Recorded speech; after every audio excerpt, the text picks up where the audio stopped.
Greetings folks, this is Past Planes number 19. Rightio, first plane we're going to talk about is the Reptile Dragon, twin motor plank, 1200mm wingspan.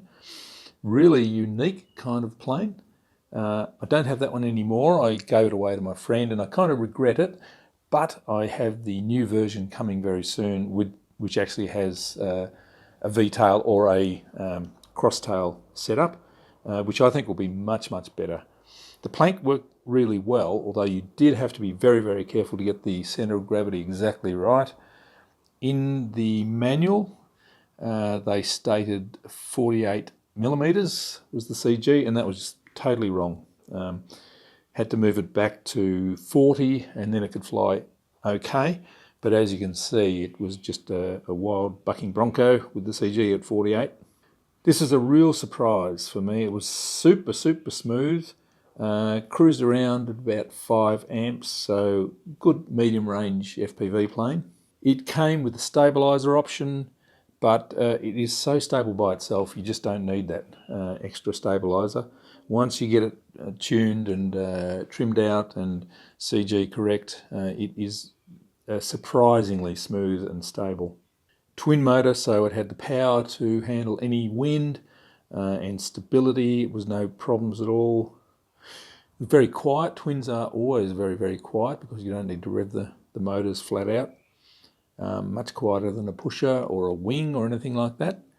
The plank concept with the twin motor, I just couldn't get my head around it really. It was fine, it worked really well, but it just didn't seem right to me. So maybe that's why I gave it away, even though it was just a wonderful plane to fly. And you can see it was so stable and controllable. I was even doing low inverted passes at head height along the ground. Fuselage is kind of small, which adds to efficiency, I suppose, but means there's limited space for the battery to fit in. And I did do a few mods to sort of create a little bit more space so I could push the battery further forward. I could fly it on a 4S3000, which is my sort of standard big battery. It was a plane that had really good spots to put the camera on, which is what I love about planes. I love putting the camera up on the tail, looking over the plane, or out on the wing, looking back to the fuselage. And it was really suited to that sort of thing, as long as you kept rebalancing the center of gravity. It's super important to have that center of gravity right on. So I'm really looking forward to this new model, the version 2, that has the option, or no, it gives you both the T-tail and the V-tail as well. So looking forward to trying that out. I think it's going to convert it into a really good mid-range FPV, fast, slow, agile plane. EPP with a really fat and sort of interesting airfoil on the wing. It'd be interesting to see how that goes with a conventional tail, because that would have been set up for the plank specifically. But anyway, I would certainly recommend it if you're prepared to be careful with the CG balance. So next, let's talk about the little ZOHD Dart250G, sub 250 gram swept forward wing dart style plane. Brilliant little plane. This is very nicely designed, easy access hatches, EPP, nicely reinforced control surfaces, nice servos already inserted, sort of raked in vertical stabilizers, all very interesting, tiny little motor, reinforcing on the leading edges, spot for the little VC400 camera in there, and it's sort of designed to go with the co-pilot flight control board. Although the co-pilot does work well and is quite simple, I'm not a big fan of it really. I think the stabilisation is a little bit too wiggly and not really adjustable enough. It works if you don't want to put a full iNav style board like a F411 WSE board or something small like that. And the VC400 all-in-one camera is fine in good lighting conditions, but has weird distortion, 4:3 aspect ratio only. It's okay, but I wouldn't choose it above other systems, I don't think. This is a great fun plane to fly around. It's sort of fast and agile, or you can fly it slower as well for super efficiency.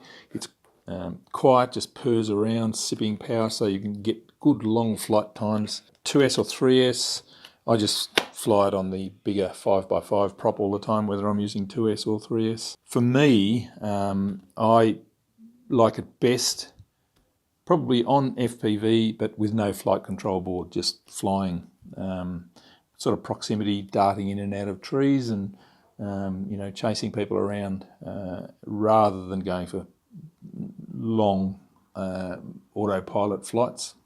It kind of needs more elevator in the mix than aileron, so you don't use a standard 50-50 elevon mix, more like 60 elevator and 40 aileron. It does need a little bit of extra elevator authority, or even 70-30 would be good too.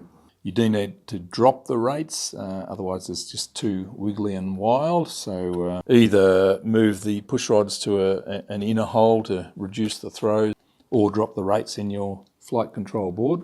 Launches can be tricky. They always seem to dip and shave the grass unless you get your technique right.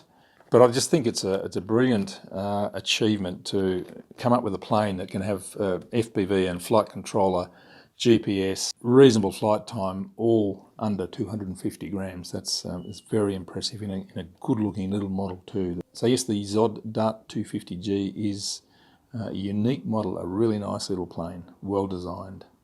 Now, next up was the Radiolink A560 3D plane. It's like a 3D trainer profile style plane. Really not my sort of plane. I assembled it, reviewed it, flew it a bit, and then just forgot about it basically. I think the problem was it came with a stabilizer, like a 3D acrobatic stabilizer, but didn't have the instructions to explain how to use it properly, so I never really knew how to fly it properly, how to get the best out of it. I'm no 3D pilot, and it just doesn't interest me all that much. They're basically calm weather or indoor planes, and I never fly in those conditions, so not much use for me. Not to say it's a bad plane, it's just that I don't really understand it, I suppose. Other people might love it, but it did nothing for me. Now the mini Skyhunter. So that's the 1200mm Skyhunter in between the micro or the nano or the Skyhunter Racing and the big 1800mm Skyhunter. I do like that twin boom layout, twin boom pusher layout. It is very versatile. They fly very nicely usually, and good options for motor and prop size. With the two bigger ones, the 1800 and the mini, I found the tail and the tail connection to be a little bit flimsy and flexy. The tails on those things just seem to be too lightweight, too thin. They don't have rudders, so you know you're missing out on that. Elevator always needs extra reinforcement. And the Mini had these ugly industrial sorts of brackets to join the booms to the elevator and the boom to the wings as well. They were just ugly as sin. I see now people are coming up with their own 3D printed designs, which would be much better just to put it all together. People have said they're very much prone to tip stalling, to bad stalls and sort of losing control. That didn't happen to me. I could see that it would dip a wing if you really pushed it.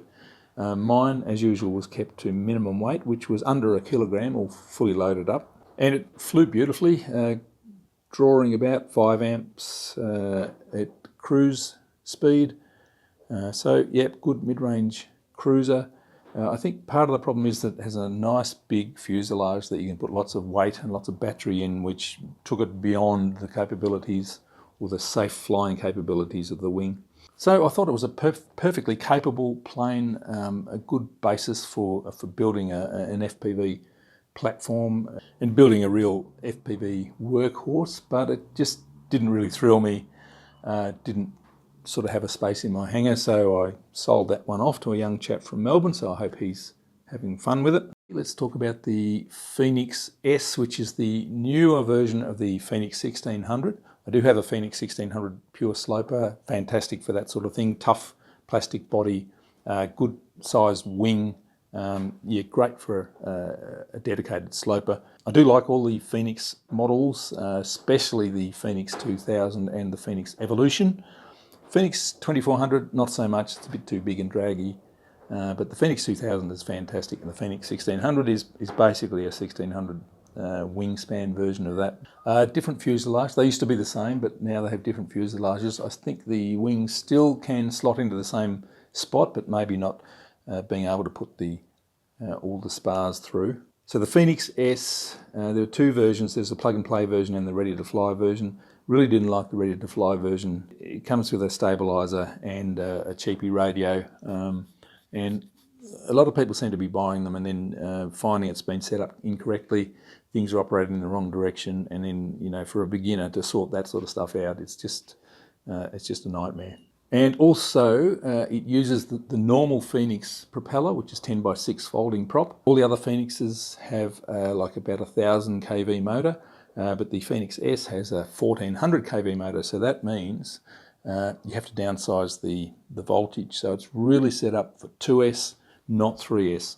And quite a few people have found they're overheating their motors and burning out ESCs and that because they're running it flat out on 3S.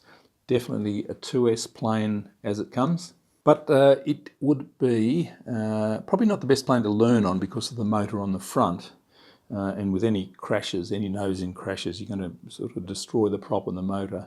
You know, your second plane, once you learn how to fly properly with something like a Bixler, a pusher, then the PhoenixS would be a brilliant slope soarer, or even an introductory thermal glider, even just great for flying around, sort of throwing aerobatics around. It could work as a FPV plane as well. But it has that nice plastic fuselage which will stand up to rough landings and last for a long, long time with rough use. So yes, PhoenixS, great little introductory glider. Just remember that it's a 2S plane and not a 3S. Next up is the Finwing Albabird. It's a odd looking little plane. I really like it. It's sort of chubby. Looks a bit like a C-130 sort of, or what is it, DC-3 it reminds me of. Lots of wing area, sort of short, chubby wings, chubby fuselage with plenty of space. It all sort of clicks together with nylon bolts. You can glue it together or make it fully sort of able to be broken down. It's really heavy-duty metal components, and this is sort of becoming a classic for twin FPV. The twins are good, of course, because you don't get the props on the nose in the view, so you can get good FPV view out the front if that's what you want. And the way it comes with the power pack that it came with, and these props. Oh no, I've put different props on there, aren't they? They're 7x3 props, which I haven't actually tried yet, so what am I talking about? But it's actually set up to run perfectly well on 3S, and 4S it becomes a wild little beast. Plenty of power, agile, can fly in any conditions, any sort of wind. Just a great little plane. It's sort of... One thing that I didn't like so much is that there's no support for this hatch here. You can just push it straight into the fuselage, but I've actually added a little bit of foam in there to stop that. Spot there for a GPS or a panning servo or something like that, but I like it a lot.